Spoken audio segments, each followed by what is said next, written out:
ದೇವಸ್ಥಾನಕ್ಕೆ ಹೋಗುವಾಗ ಸಾಮಾನ್ಯವಾಗಿ ಹಣ್ಣು ಕಾಯಿ ತೆಗೆದುಕೊಂಡು ಹೋಗುತ್ತೇವೆ. ಯಾಕದು?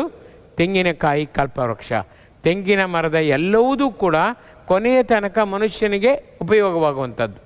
ಈ ಕಲ್ಪವೃಕ್ಷ ಚೆನ್ನಾಗಿ ಇದರ ಸಂತತಿ ಬೆಳೆಯಬೇಕು.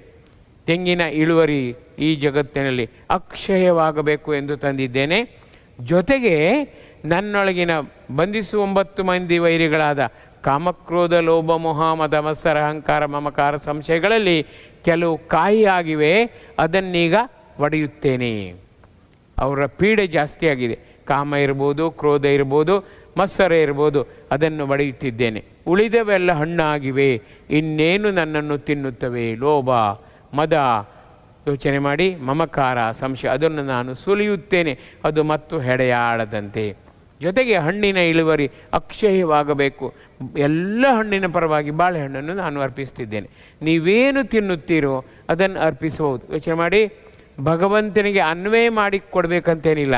ಈ ಅಕ್ಕಿಯನ್ನೇ ನಾನು ನಿನ್ನ ಅಗ್ನಿಯ ಮೂಲಕ ನಾನು ಬೇಯಿಸಿ ಮತ್ತೆ ನಾನು ಅನ್ನವಾಗಿ ನಾನು ತಿನ್ನುತ್ತೇನೆ, ಈಗ ಮೂಲ ರೂಪದಲ್ಲಿ ಕೊಡ್ತಿದ್ದೇನೆ ಎಂದು ಭಗವಂತನಿಗೆ ಹೇಳಿದರೆ ಅವ ಖಂಡಿತ ಬೇಷ್ ಅನ್ನುತ್ತಾನೆ.